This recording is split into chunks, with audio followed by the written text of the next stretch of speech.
Hey there, everybody. It's Bill Woodcock, And I'm Steve Hunt. Hello, hello. and you are watching or listening to another episode of But Before We Go.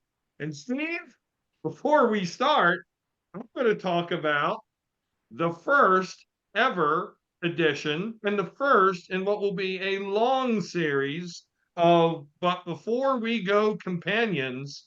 These are books written by me and hopefully eventually written by you too, Steve, about entitled The Gen X Experience. The first one is about technology, technologies of our time, what we loved about them, what we hated about them. Are they still in use today? Are they obsolete? How have they been improved upon?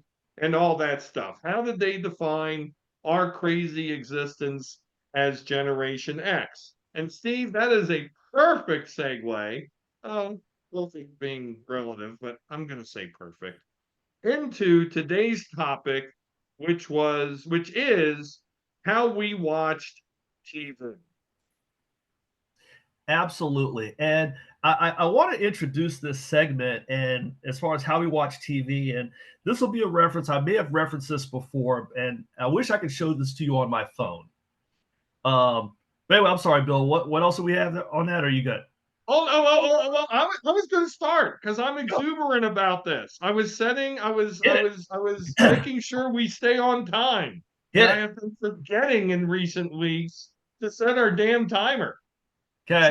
So last week's episode, we talked about General Hospital. We talked about TV shows of our time, that we used to conform with our peers. But how we watch TV, Steve, in the pre-streaming, pre-cable era. And in fact, I shouldn't be telling Steve this. Steve knows this. He lived it. He learned. He loved it. He had to do it. But the cover photo on our social media pages says we were practically feral. We were practically cavemen in how we received, or cave people, in how we received our video entertainment. It was damn near like paintings on walls of rocks because we did not have streaming, we did not have cable, we had broadcast over the air channels. So we had at the time three major commercial television networks. In the US, we had ABC, CBS, NBC. I mean, if you were in Canada, crap, you had CBC. If you were in the UK, you had BBC, and you had something called ITV. Yeah, BBC, BBC Two, Three, Four. The Aussies listening in, you only had two or three networks. There weren't many. There weren't many. We had three. Oh, and then we had four because we had public broadcasting. And Mhm. then we had rando stations that were they were independent. They had no affiliation with the network. Those were the channels we had. We didn't have 50, we had five. We didn't have news on 24/7. We had the noon news and the 6 o'clock news. Mhm. We didn't have access to any show we wanted whenever we wanted to watch it. Remember, we're also talking about a time before VCRs, before you could record. You watched your damn show at the time it was broadcast, or else you missed out for a week. You missed out for a week on that series. You missed out until the summer on Mhm. that damn episode because then you didn't see that thing again until it went into summer reruns. And you were lucky if they showed it again in reruns because sometimes you miss it. Oh yeah. So make sure you don't miss it the second damn time. Steve, I tend to think having such a paltry selection of television made us tougher than the rest. I would agree, and I want to back up a little bit and in talking about how we watch TV, also talk about what we watched TV on. And this is where I was going earlier. And this is, I'll probably refer to this a lot as we're doing these podcasts, Bill. My favorite feed on X is called Super 70s Sports. It is all about, as the name implies, sports in the 70s and different players. They would talk about forgotten players, etc. But they also get into pop culture. And yesterday, one of their posts was the plate of a Zenith solid state television. And so you had 5 knobs. Knob number 1 had numbers, looks like 2 through 13. Now, mind you, we did not get all those channels. I think out of all those where I live, we got 6 of them. And then those would be your VHF. Yes, and then the last knob that you could turn to was called UF, which took you to the bottom knob where you had numbers 16 through 83. Yeah, now, those are your UHF channels. Right. The next knob is a little one. It says push off, pull on, and then you could turn it to adjust the volume. That's right, kids. There were no remotes. You had to walk over to turn on the TV, to turn off the TV, and if you wanted to adjust the volume, you had to do a little thingy here. Yeah, that was your power button, and you didn't have a circle with a little line through it. It actually said power on, off, volume, and if you are lucky, you had a little depiction that on is when you pulled the thing on, is when you pulled the button out, and off was when you pushed it in, and then you turned it after you pulled it on to change the volume. Right. And then below that button, one is for contrast and one is for brightness. So that's how we watched TV back then. And I love their captions because they're always snarky, but it says the top knob was for the 5 grainy channels your antenna brought in. The bottom knob was for entertaining yourself with machine gun noises.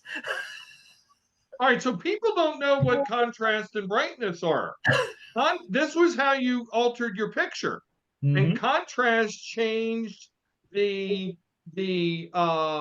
level of color saturation between objects on screen.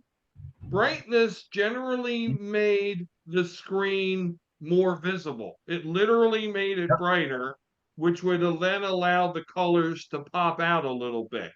Or you could make it super dim, in which all the colors seem to merge into like a big black blah blah blah. But you didn't want a big black blah blah blah. So Steve, weren't there also the knobs for horizontal and vertical hold? Because as we know, well, maybe as you guys don't know out there, the damn picture would fluctuate. You would turn the television on, you would turn to your channel, you would get the volume right, and then you go sit in your chair, and then the damn screen would start flipping up and down or left to right. And so you had to adjust the vertical and the horizontal. And Steve, I don't think we've covered yet, and please tell the fans out there how we used to do it. Was there a remote control back then, Steve? There was a remote control. It was called the Kids. They were.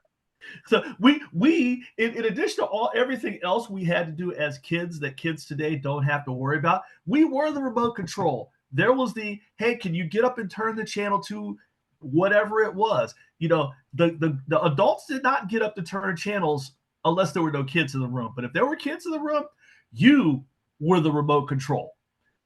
Including occasionally, as I don't know if you ever had to go through this, Bill, but if the antenna was kind of whack, you were the one who adjusted the antenna. And there were those times where the only time the picture came in is if you were holding the antenna and you were like standing a certain amount away. And if you took your hand off the antenna, it messed up. So you had to put your hand back on the antenna. And so you just had to stand there.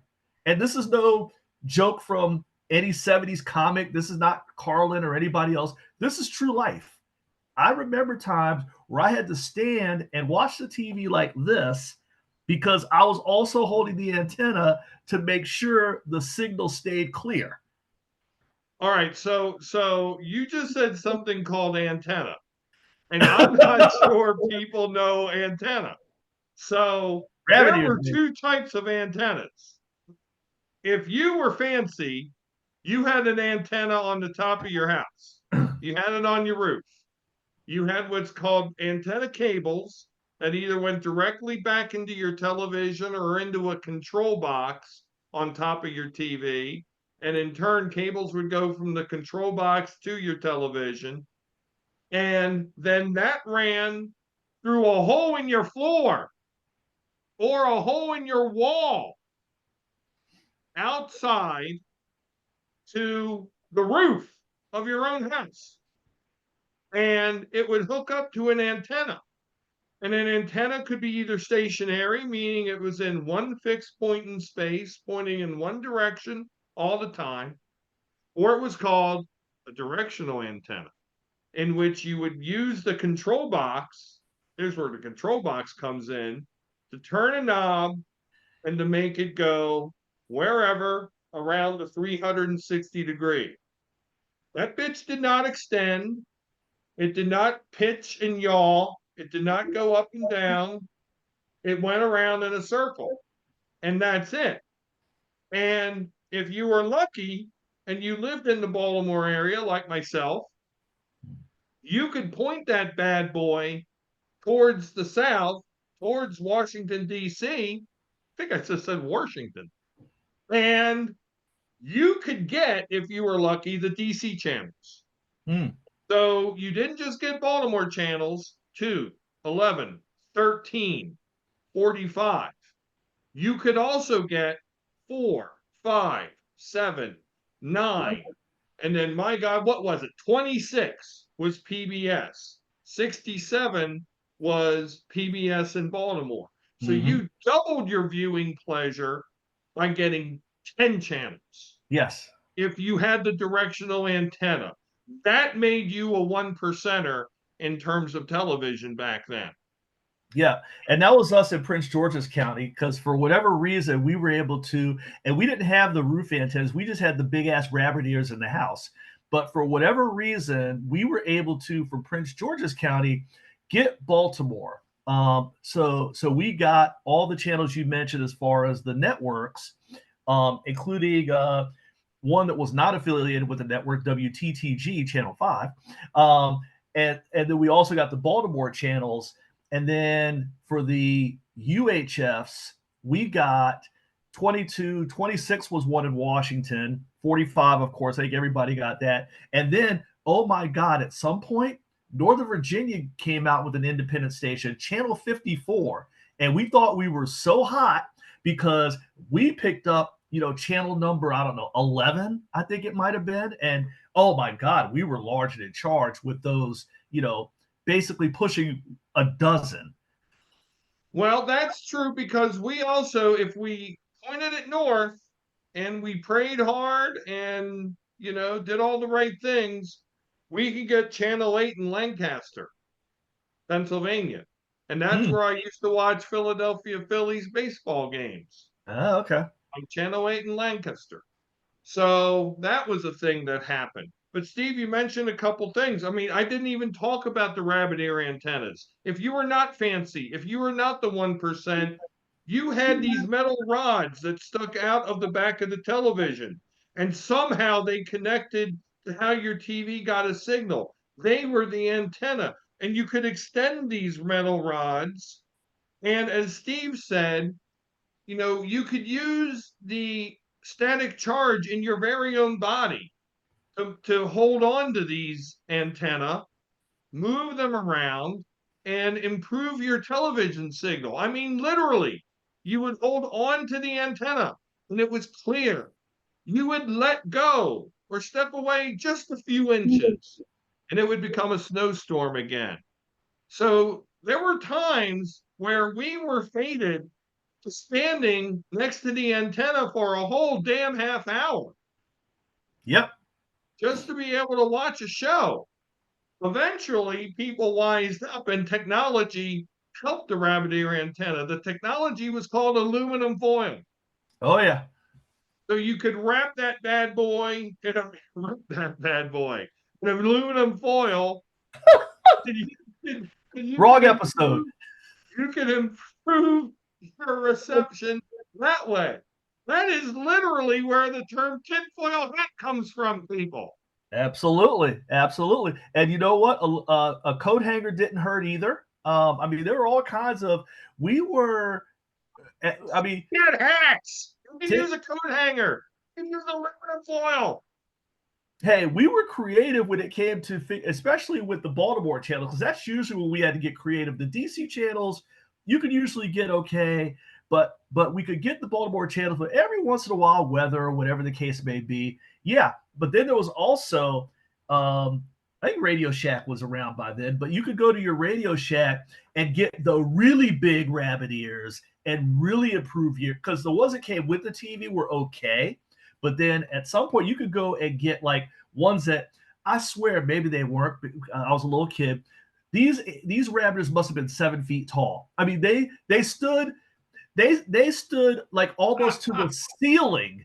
They stood up higher than the The TV alien itself. rabbit ears. I've never seen this. These were like the Godzilla of rabbit ears, but they gave you better reception because they were so huge and further off the ground to pick up more of the air signal. I mean, I remember my dad came home with these things, and the antennas were easy enough to swap out.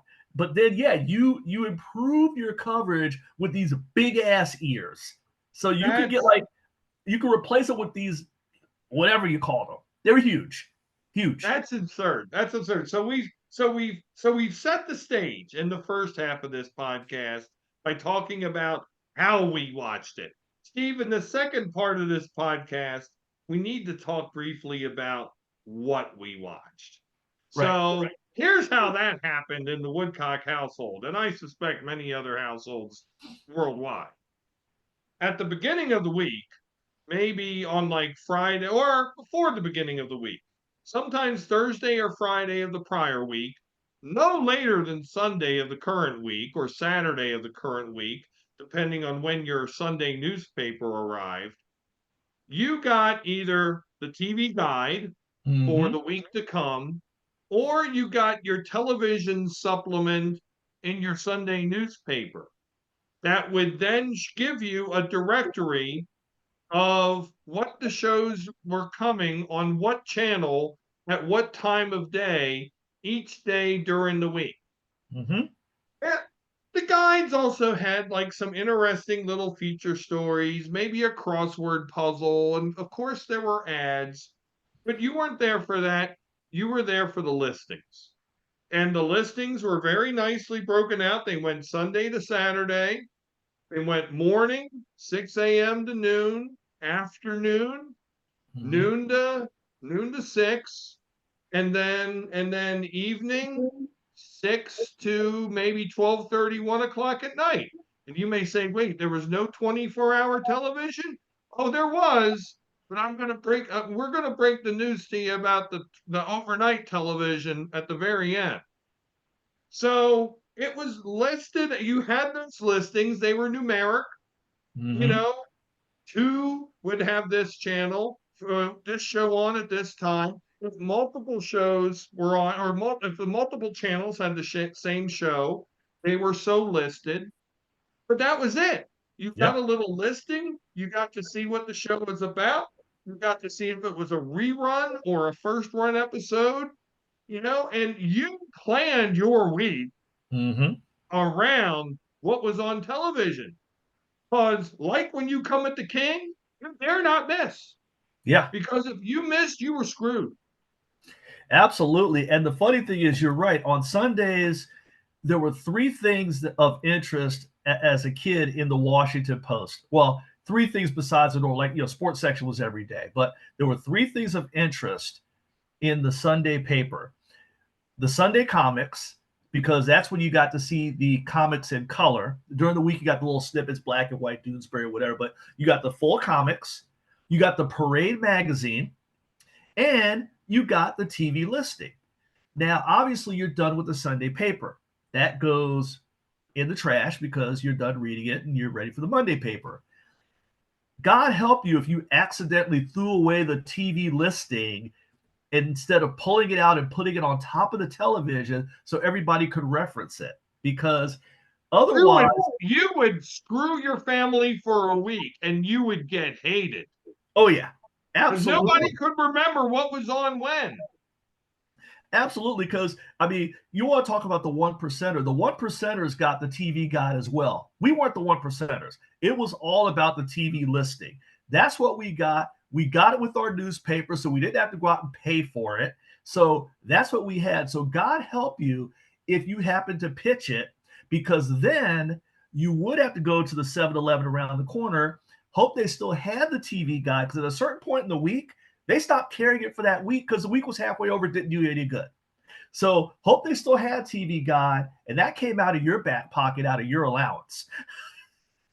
So, oh yeah, there was a whole thing about the TV listing. But yeah, that was Sunday. The parade, the comics, and the TV listing that you immediately pulled out and put somewhere. Oh yeah.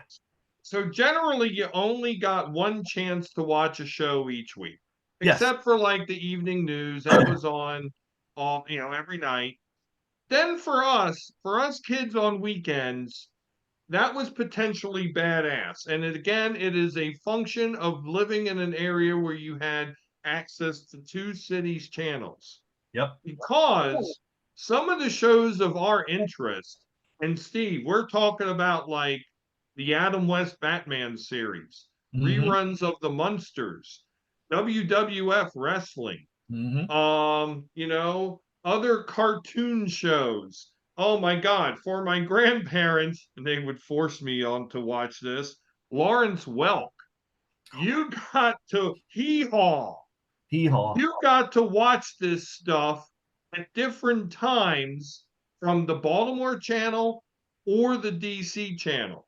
So, like, for example, WWF wrestling would be on at noon on channel 20 in DC, but yet not on until 4 p.m. on Saturdays on channel 45 in Baltimore.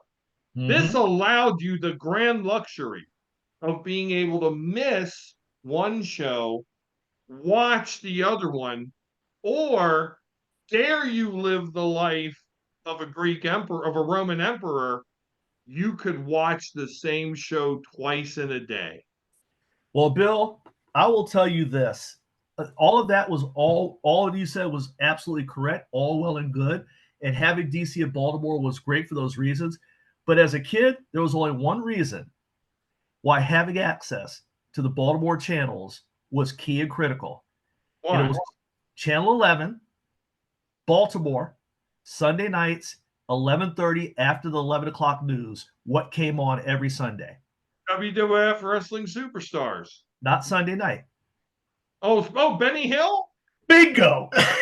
Yeah, Benny Hill. That's the only reason why Baltimore was worth a hoot. Steve, who was this guy, Benny Hill? Why did he sound funny? He was from another country. It was an actual television show from another country. That's the only thing about Baltimore, having Baltimore television as a kid that was worthwhile, because you knew Channel 11 was the only channel where you could get the Benny Hill show. And that was religion right there, baby. And those shows were like at least 10 years old then. Yes. But they were new to us. They were hysterical as a kid. Oh my God. We would, you want to talk about appointment television and planning? My older brothers, because they were older, of course, they got the luxury of a 13-inch black and white in their room. And on Sunday nights, me and my three brothers, we would go in our older brother's room, and oh yeah, we'd watch Benny Hill.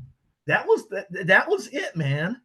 That first, and indeed, when those first tones of yakety sax came out, you knew you were in for something.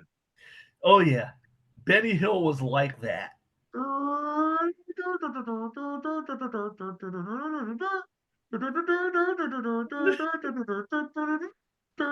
Oh my God, that was awful. I mean, how many people would, I don't know about you and your friends, Bill, but how many, I can tell you how many people, during the week you walk by your friend and go,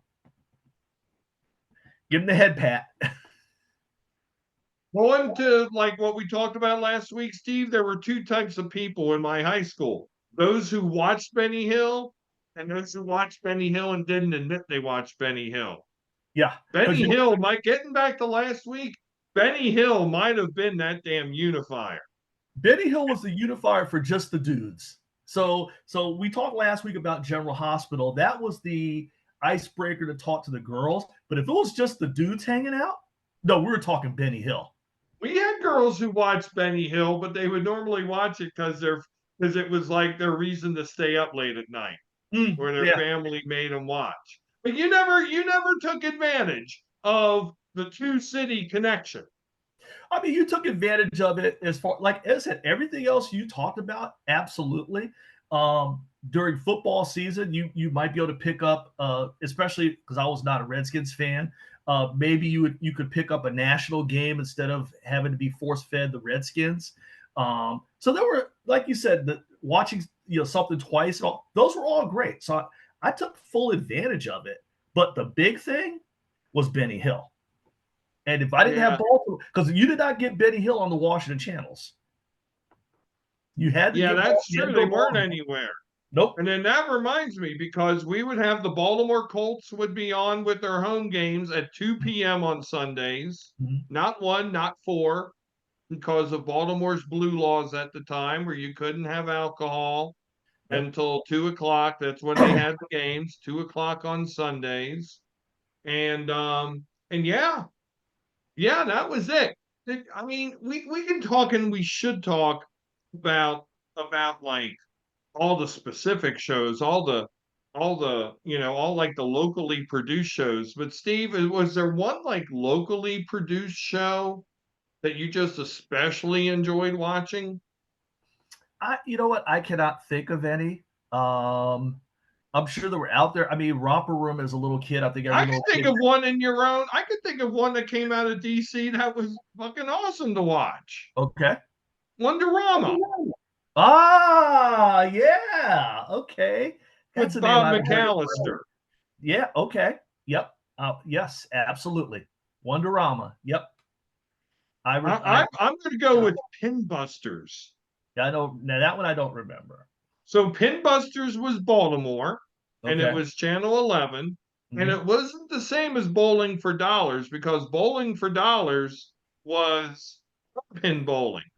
Okay. Pinbusters were more teenagers, and it was duck pin bowling. Mhm. So, duck pin bowling being more of a thing for us. And of course, I think we both remember It's Academic. Oh, of course. Of course. I I remember when mean, my It's my Academic school was was the on. It was shit. awesome. Yeah. It's Academic was Jeopardy for kids. Was it Sunday mornings? I think it was Sunday mornings at like 11 or something. It was Again, it like was on different times, and there was a Baltimore version and a DC version, both hosted by the indomitable Mac McGarry. Matt McGarry. Oh yeah, absolutely. And didn't at one Steve, point they come out with a kid version like It's Elementary? I remember they tried oh, to I come don't out with one remember for the that. younger ones. Yeah, I think they That was tried a to come thing out that with one. happened. Yeah, well, it didn't last long, but I think they tried to come out with one for like grade school kids. But It's Academic, man. I mean, like you said, you played it. If you were a kid of a certain age, you were like the old folks right now who watch Jeopardy and try to guess all the answers. Oh yeah, I watched It's Academic and tried to guess the answers. Absolutely. My high school regret was never having been on the It's Academic team in high Ah, school. I mhm. would have crushed Yeah. It's Academic. Well, here's the other thing we have to talk about, Bill. As far as TV, like you said, a lot of it was live, and if you missed it, you missed it. But there were also things that were on live that were on what's called tape delay. Another concept that you don't get today, where you get the show later than it was actually shown, and because there was no internet or instant news blast, you literally did not know the result of that event until it actually came on. And the all-time tape delay event, like there's like second place is probably way down, was the US Olympic hockey team upset of the Yes. Soviets, which was on tape delay. And I remember this. And again, this is something you don't get today because, like in my house, we only had two TVs, one black and white in the family room, color was in my parents' room. I'm out that Friday night with friends. We went to the mall or wherever we went. I come home. My mom, who normally is a early to bed type, is still up. And I'm like, Mom, what are you still doing up? She goes, You're not going to believe this. We're ahead of the Russians. Game was just going into the third period. So in my parents' bedroom, me, my mom, and my dad watched the third period of that game, and it must have been like midnight, 12:30, whatever it was. They showed it after the 11 o'clock news. That's what TV was back then. One of the greatest events in the history of at least sports was started at 11:30 at night on tape delay after the news because they didn't think it was important enough to show live. ABC, the network broadcaster of the Olympics, didn't have the flexibility to show the USSR hockey. They were showing figure skating, skiing, more popular sports. Of course, they figured the vaunted Soviet team would destroy the Americans, so they put that on at 11:30 at night for the diehards. Yeah. Little did they know. However, I do remember Frank Reynolds on ABC News that night spoiling the result, and with I one wasn't of home for the that. with Oh, and saying, if you don't want to know who won, walk away from the oh, I television, remember those. Yeah, yeah. and then coming back in. Steve, the last thing we want to talk about, and we're going a little bit over, but I'm digging it because this is fun. I think we've given the viewers and listeners, I think we've stayed away from our original premise, which is that, we were heathens. I mean, we were truly savages in terms of Yes. television. And so I have to hit on this last point here, and I promise to say this. What went on between 12:30 when Johnny Carson went off the air and 6 o'clock when, sunrise semester, the educational programs Mhm. to, teach you how to learn sign language and all that stuff came on. Right. And Steve, you know what the programming was then? Nothing. Nothing. Yep. Nothing. Nothing. I'll say it one more time. Nothing. After Johnny went off the air, whatever channel you were watching said, "This now ends our broadcast day." Mm-hmm. They put forth a color Well, video of hold the on, Bill. American flag and the Hey, Bill. national anthem being played, and then Yeah, you got this pattern. I was going to say, Bill, you knew it was coming because after whatever show Carson whatever went off, you got To Fly. Remember that? The poem Yes. that they would. So you had To Fly, and you always had it. Reached up and touched the face of God was the end of it. It was like airplane in the sky, and then you got the national anthem. So as soon as you saw To Fly come on, you knew it was over. You could turn the TV off because it was that, the anthem, and then those colored bars. Yeah. And if you wanted to get up and watch TV to cure your insomnia at 3 in the morning, you could do that. Oh, you can turn it on. You watch test pattern. Yeah. You watch test pattern. Or and maybe there's a on the side. Yeah. Then maybe you were on a UHF channel and there was a snowstorm. Yeah. You And were then that of course begat the opening scene of Poltergeist. I was gonna say, which is why if you were of that generation, that's why Poltergeist messed with your program in a big way, because after that came out, there were still some stations that did that. And if you saw that coming, you turned the TV off because you didn't want to see the snow. You got 'Cause scared were of that wondering shit what was coming after out. Poltergeist. You thought it was going to come out at you. Absolutely. That if you want to talk about, we could get into movies another episode, but things in movies that scared you because they actually happened in real life. Poltergeist is at least top 5, if not top 3. That snow messed with everybody because you knew what that snow was. You lived it. Poltergeist is its own episode. So Yeah. so we can wrap up. But I was remiss in saying, where could you get this book? Yes. Glad you asked. You could either leave a comment in the comments to ask me for a copy. Happy to give you a hard copy. You can also order hard copies or Kindle copies on Amazon or on many fine booksellers around the globe.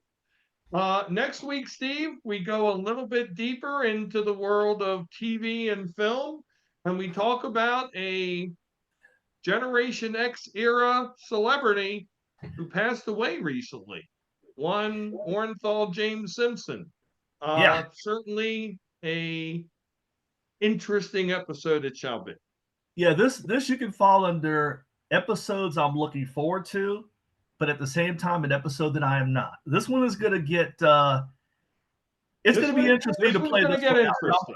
I'm looking forward to seeing how we make this one work without having everybody dunk on us afterwards, Right.